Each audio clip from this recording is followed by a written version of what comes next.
Hello दोस्तों, agriculture biology में आपका स्वागत है। तो देखिए, जर्नल एग्रीकल्चर में अपन आगे चलते हैं। अपन ने पढ़ रखा है, तो आज अपन पढ़ेंगे फिजिकल डिसीज, कार्यकीय विकार। कार्यकीय विकार कि कौन से फल में कौन से कार्यकीय विकार होते हैं। तो देखिए, सबसे फर्स्ट आता है अपना आम में छोटी पत्ती रोग।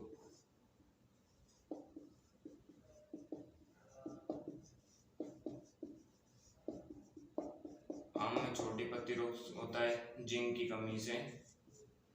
ठीक है, तो सबसे पहला कार्य विकार कौन सा है? आम में छोटी पत्ती रोग, वो होता है जिंक की कमी से। दूसरा है बैंगन में छोटी पत्ती रोग।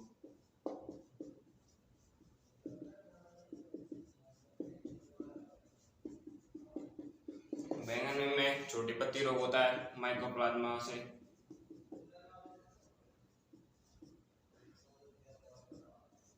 बैंगन में छोटी पत्ती रोग होता है माइकोप्लाज्मा से, जिसे शॉर्ट में बोलते हैं MLO।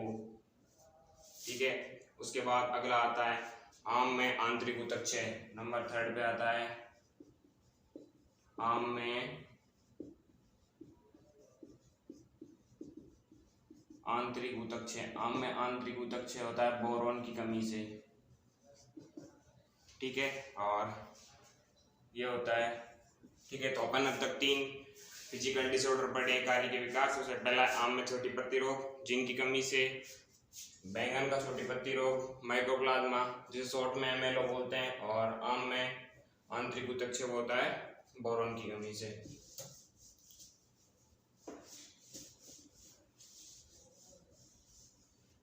अब देखिए नेक्स्ट आता है नंबर 4 पे आम में ब्लैक टिप।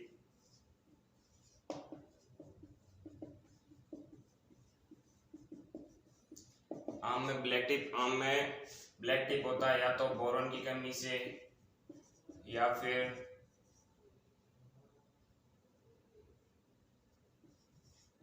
वातावरणीय SO2 या CO2 के कारण होता है। वातावरण में जो SO2 और CO2, सल्फर डाइऑक्साइड और कार्बन मोनोऑक्साइड जो गैस होती है, उनके कारण होता है। ठीक है, उसके बाद आता है अगला आम में स्पॉन्जी टिश्यू। नंबर 5 आम में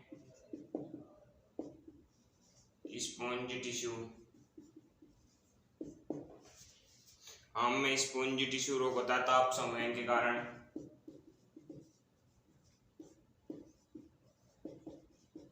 ठीक है, आम में स्पॉन्जी टिश्यू रोग किसी कारण होता है? ताप संवहन के कारण। ठीक है, अगला 6 आता है नींबू में छोटी पत्ती रोग। नींबू में छोटी पत्ती रोग होता है जिंक की कमी से। ठीक है, तो अपन ने अब पढ़े हैं कि आम में ब्लैक टिप किसके कारण होता है। आम में ब्लैक टिप होता है या तो बोरोन की कमी के कारण होगा, बोरोन की कमी होगी तब होगा, या फिर जो वातावरण में जो SO2 और CO गैस होती है जो भट्टों के कारण निकलती है, उसके कारण होता है। एक आम में स्पॉन्जी टिश्यू रोग, ये ताप संवहन के कारण होता है, अधिक ताप को मतलब सहन नहीं कर पाता है। उसके बाद अगला आता है नींबू में छोटी पत्ती रोग। तो नींबू में छोटी पत्ती रोग भी जिंक की कमी के कारण होता है।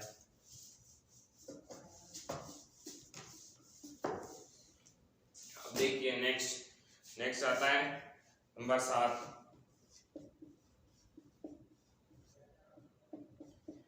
नींबू में कठोरता।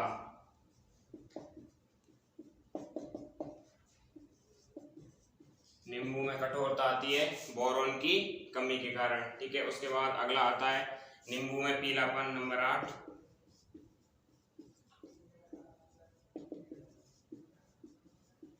नींबू में पीलापन आता है मोलिब्डेनम की कमी के कारण आता है। ठीक है, उसके बाद अगला आता है चुकंदर में हार्ट।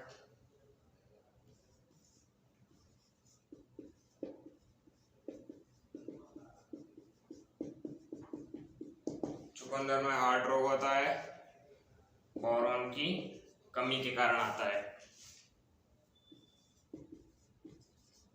ठीक है। उसके बाद अगला आता है नंबर नेक्स्ट, धान में एकियाची रोग। धान में एकियाची रोग होता है H2S की अधिकता के कारण।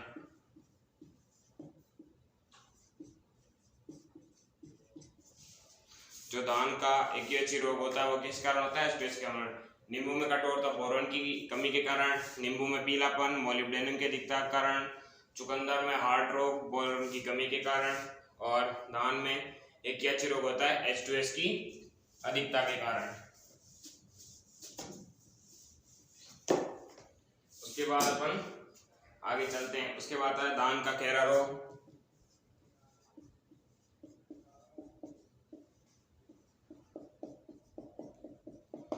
धान का खैरा रोग होता है जिंक की कमी के कारण। उसके बाद अगला आता है नेक्स्ट नंबर, मक्का का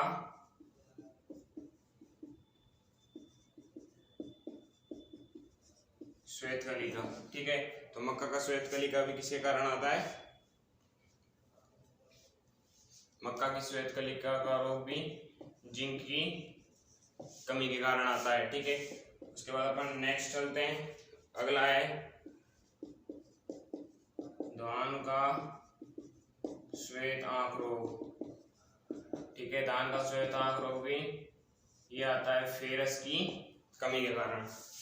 ठीक है, उसके बाद अगला आता है लीची में छोटी पत्ती रोग।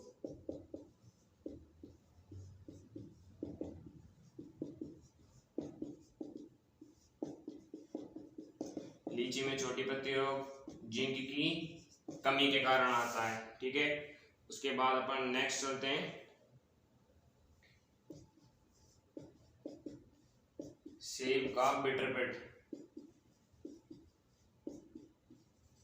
सेब का बिटर पिट रोग होता है कैल्शियम की कमी के कारण। ठीक है, तो अपन ने भी पढ़ा धान का खैरा रोग जिंक की कमी के कारण, मक्का का श्वेत कलिका रोग ये भी जिंक की कमी के कारण होता है, धान का श्वेत आंख रोग ये फेरस की कमी के कारण होता है, लीची की छोटी पत्ती रोग जिंक की कमी के कारण होता है, और सेब का बिटर पिट कैल्शियम की कमी के कारण होता है।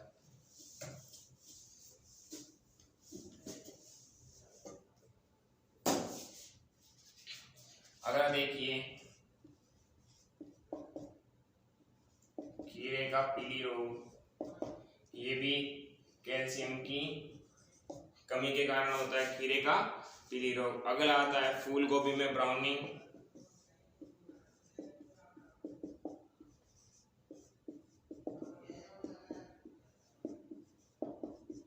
फूल गोभी में ब्राउनिंग बोरॉन की कमी के कारण आता है। ठीक है, उसके बाद अपन नेक्स्ट चलते हैं फूल गोभी में बटनिंग।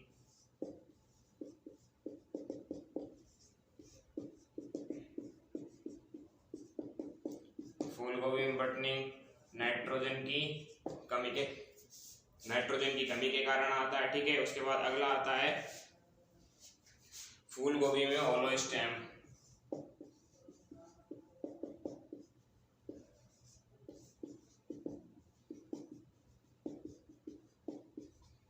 फूल गोभी में होलो स्टेम भी नाइट्रोजन की कमी के कारण होता है। ठीक है, तभी अपन ने पढ़े हैं खीरे का पीली रोग, ठीक है, या पीला रोग ये कैल्शियम की कमी के कारण होता है। अगला होता है फूल गोभी में ब्राउनिंग रोग, ये बोरॉन की कमी के कारण होता है। फूल गोभी में बटनिंग नाइट्रोजन की कमी, चेतन रखना बी बोरॉन बटनिंग बी। ठीक है, तो दोनों बी से तो ये याद हो जाएगा हमसे कि फूल गोभी में ब्राउनिंग रोग बोरॉन की कमी से होता है, फूल गोभी में बटनिंग नाइट्रोजन की कमी से होता है, और फूल गोभी में होलो स्टेम रोग नाइट्रोजन की ये भी नाइट्रोजन की कमी के कारण होता है।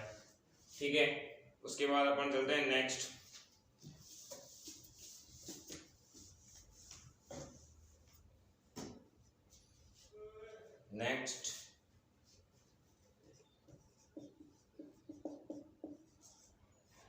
फूल गोभी का वीप टेल।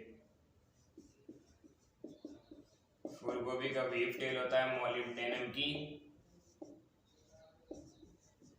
अधिकता के कारण।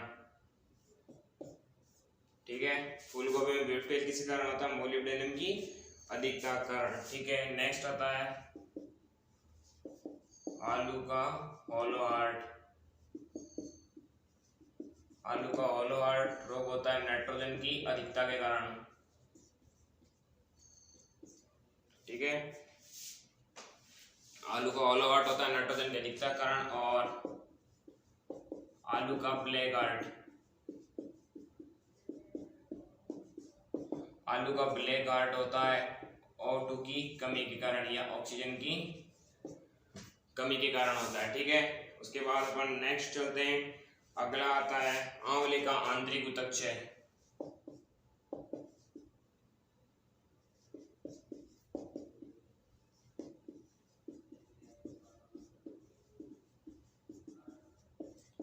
आंवले का आंतरिक ऊतकक्षय होता है बोरॉन की कमी के कारण। ठीक है, तो अभी अपन ने पढ़े कि फूल गोभी में बीपीएल रोग किसके कारण होता है, मोलिब्डेनम की अधिकता के कारण होता है। आलू का होलो हार्ट रोग नाइट्रोजन की अधिकता के कारण होता है। आलू का ब्लैक हार्ट O2 की कमी के कारण होता है। और आंवले का आंतरिक ऊतकक्षय बोरॉन की कमी के कारण होता है। ठीक है, इसके बाद अपन नेक्स्ट चलते हैं। नेक्स्ट देखिए, नेक्स्ट है टमाटर में ब्लॉसमैन रॉट रोग।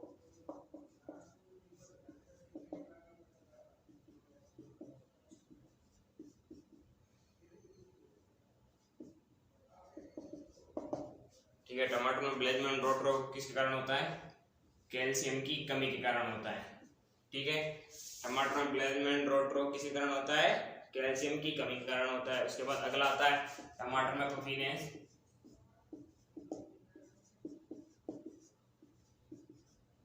टमाटर में पफीनेस होता है हाई टेम्परेचर के कारण। ठीक है, टमाटर में पफीनेस किस कारण होता है, हाई टेम्परेचर के कारण होता है। ठीक है, उसके बाद अगला आता है अमरूद में ब्राउनिंग।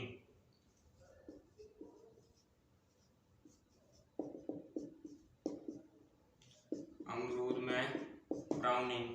ठीक है, तो अमरूद में ब्राउनिंग होता है जिंक की कमी से। और फूल गोभी में ब्राउनिंग हो रही थी बोरॉन की कमी से। ठीक है, अगला देखिए टमाटर का सन स्कोल्ड। तो टमाटर का सन स्कोल्ड रोग, टमाटर का सन स्कोल्ड रोग होता है तेज सूर्य के प्रकाश के कारण।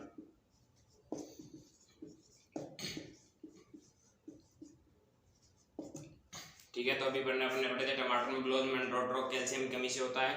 टमाटर में पफीनेस हाई टेम्परेचर के कारण होता है।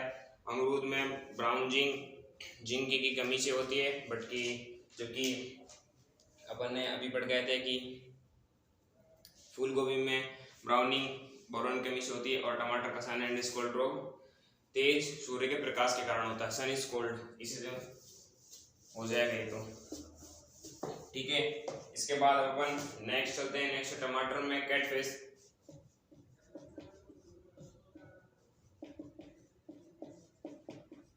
टमाटर में कैटफिश ये होता है वातावरणीय कारकों के कारण।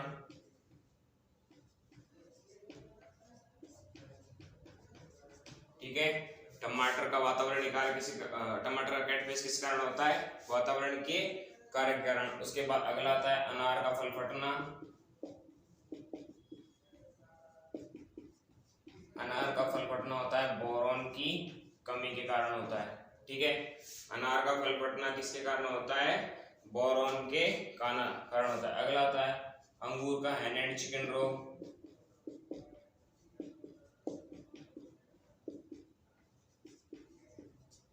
अंगूर का हैंड एंड चिकन रोग भी बोरॉन की कमी से ही होता है। ठीक है, अंगूर का हैंड एंड चिकन रोग किसके कारण होता है, बोरॉन की कमी के कारण होता है। ठीक है, और अगला है अंगूर का कैलिक्स एंड रोट रोग।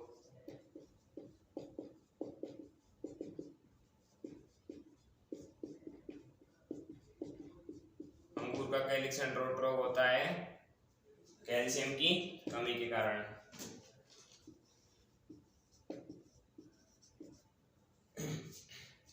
तो अंगूर का कैलिक्स एंड रोट रोग किसके कारण होता है, कैल्शियम की कमी के कारण होता है। उसके बाद अगला आता है गाजर का कैविटी स्पॉट रोग।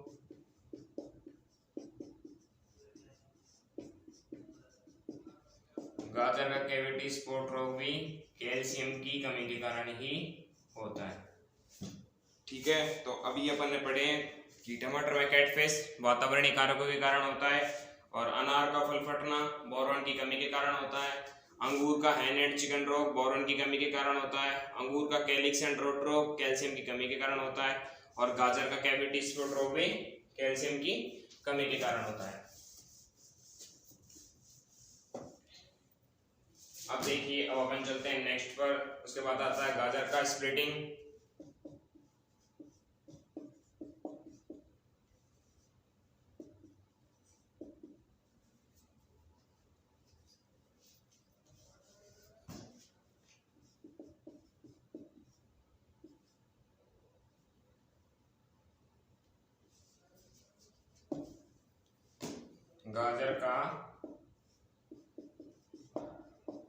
गाजर का स्प्लिटिंग होता है बोरॉन की कमी के कारण।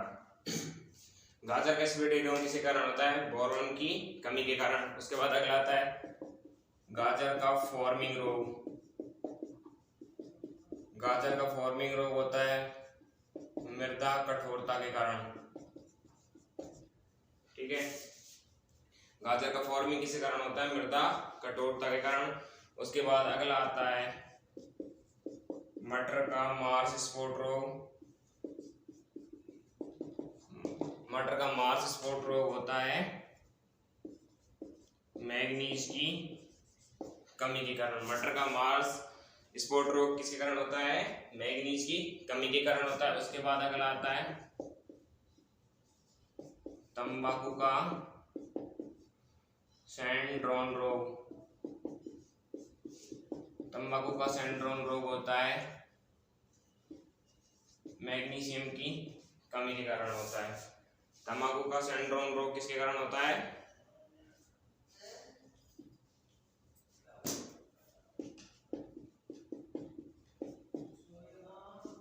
सैंड्रोन रोग होता है मैग्नीशियम की कमी के कारण। उसके बाद अगला आता है जई का ग्रे स्पाइक रोग।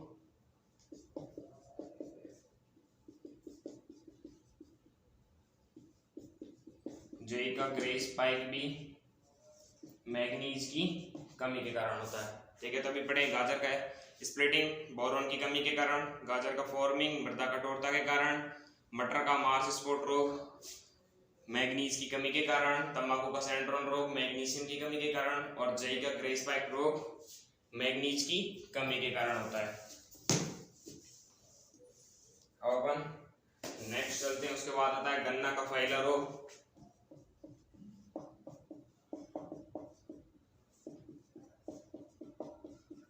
गन्ना का फैला रोग मैग्नीज की कमी के कारण होता है। गन्ना का फैला रोग किस कारण होता है? मैग्नीज की कमी के कारण। उसके बाद आता है कपास का क्रिकल रोग।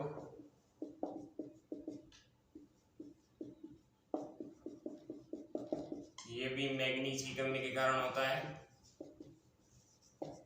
ठीक है, कपास का क्रिकल रोग मैग्नीज की कमी के कारण। उसके बाद अगला आता है कपास का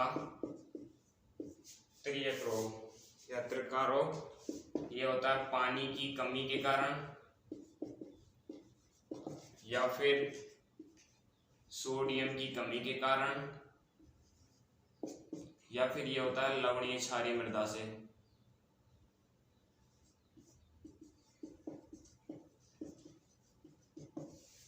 ठीक है, तो अभी बड़े बने गन्ना का फैला रोग मैग्नीज की कमी के कारण, कपास का क्रिकल रोग मैग्नीज की कमी के कारण, और कपास का त्रिका रोग पानी की कमी के कारण, सोडियम की कमी के कारण या लवणीय क्षारीय मृदा हो तो होता है।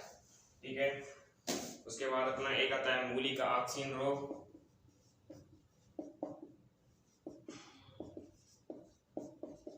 मूली का ऑक्सीन रोग भी बोरॉन की कमी के कारण होता है। मूली का ऑक्सीन रोग किस कारण होता है? बोरॉन की कमी के कारण। और एक आता अपना प्याज का बोल्टिंग। प्याज का बोल्टिंग होता है या तो हाई टेम्परेचर से या नाइट्रोजन की अधिकता से।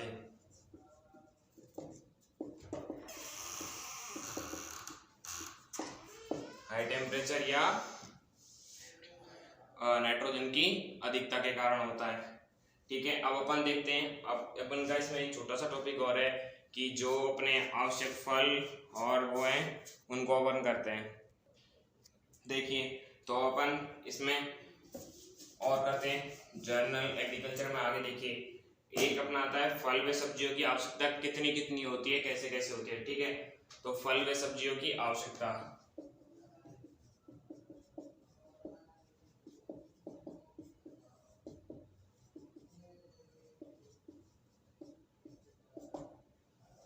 ठीक है, तो सबसे पहले देखते हैं आईसीएमआर के अनुसार।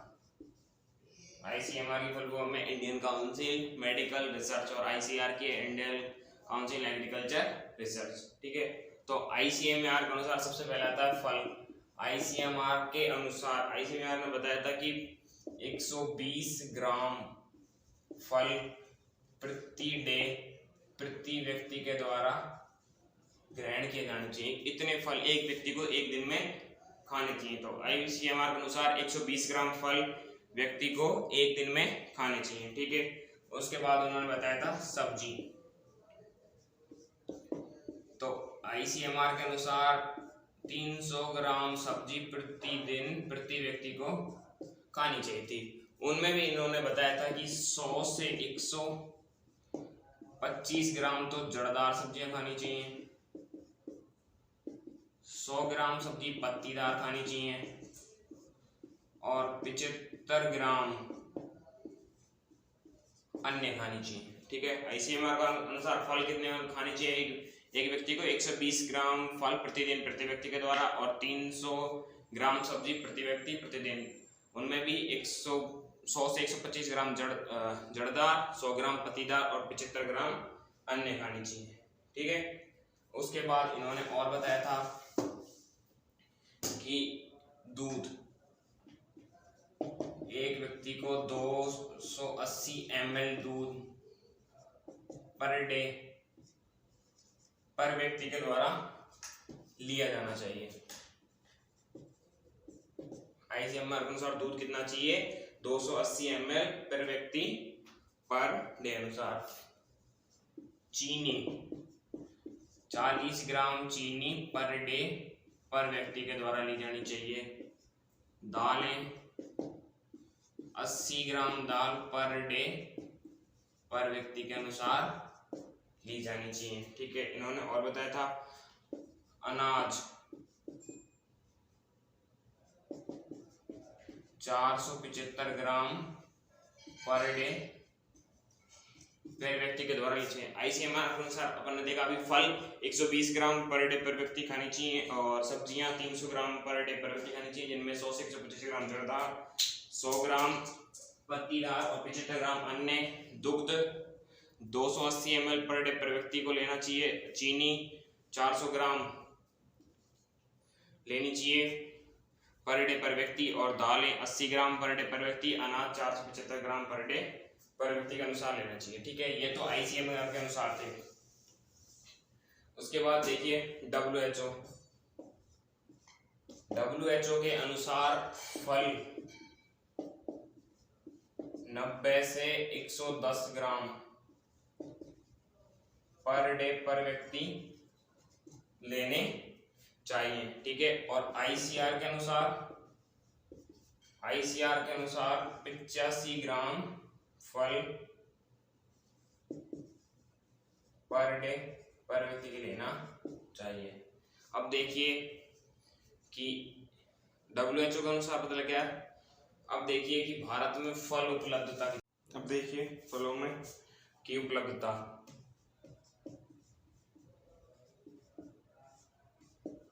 देखिए भारत में फलों की उपलब्धता 175 ग्राम पर डे पर व्यक्ति। ठीक है, और राजस्थान में 25 ग्राम पर डे पर व्यक्ति। ठीक है, ये फलों की उपलब्धता है। राजस्थान में तो 25 ग्राम पर डे पर व्यक्ति है और भारत में 175 ग्राम पर डे पर व्यक्ति है। ठीक है, अब देखिए कुछ इंस्टीट्यूट रह गए थे। सबसे पहला है डायरेक्टरेट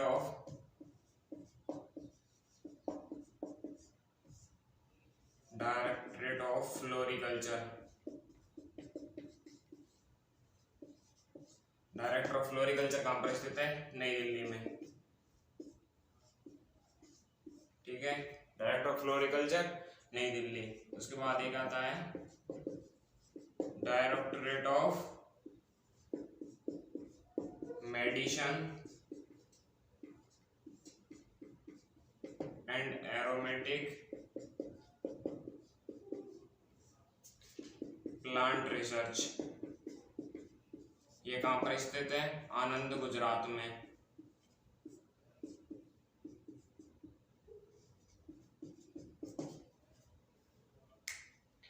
ठीक है, डायरेक्टर ऑफ फ्लोरिकल्चर कहां पर स्थित है? नई दिल्ली में। और डायरेक्टर ऑफ मेडिसिन एवं एरोमेटिक प्लांट रिसर्च ये कहां पर स्थित है? आनंद, गुजरात में।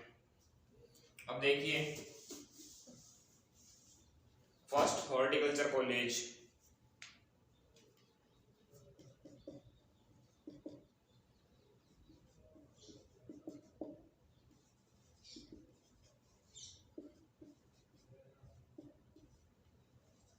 फर्स्ट हॉर्टिकल्चर कॉलेज खुली थी झालावाड़, राजस्थान में। ठीक है, फर्स्ट हॉर्टिकल्चर कहां पर है? हॉर्टिकल्चर कॉलेज थी झालावाड़, राजस्थान की। ठीक है, हॉर्टिकल्चर, अब एक हॉर्टिकल्चर यूनिवर्सिटी और है YS Parmar university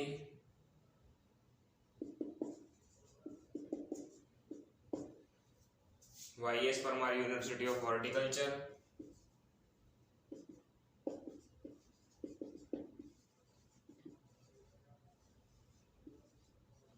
and forest.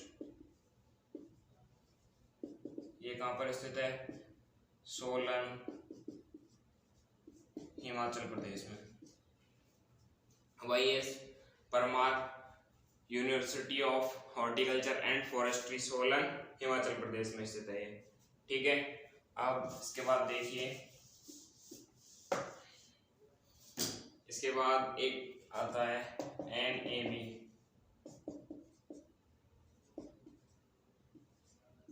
National NHB, national horticulture board. ठीक है, NHB national horticulture board, national horticulture board, इसकी स्थापना हुई थी 1984 में। ठीक है, एक आता है NHM, national horticulture mission, national horticulture mission, इसकी स्थापना 2005। ठीक है, नेशनल हॉर्टिकल्चर बोर्ड की स्थापना हुई 1984 में। और एक NHM, नेशनल हॉर्टिकल्चर मिशन, इसकी स्थापना हुई थी 2005 में। ठीक है, NHM इसका नाम चेंज कर दिया था,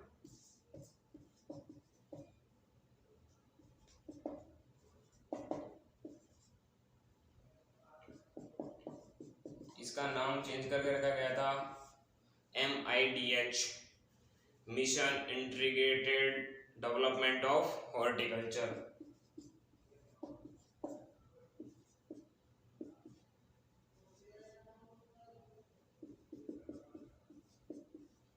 मिशन इंटीग्रेटेड डेवलपमेंट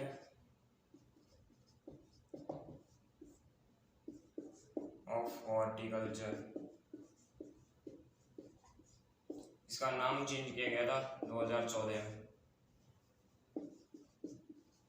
तो MIDH की स्थापना कब हुई थी? 2014 में। ये NHM का नेम चेंज करके रखा गया था। ठीक है, थैंक यू दोस्तों, और चैनल को सब्सक्राइब करें जिससे हम लाइव टेस्ट शुरू कर सकें। और आज के लिए इतना ही। अब नेक्स्ट वीडियो लाएंगे फलों के वर्गीकरण के आधार पर, कौन कौन से वर्गीकरण पर फलों को विभाजित किया गया है।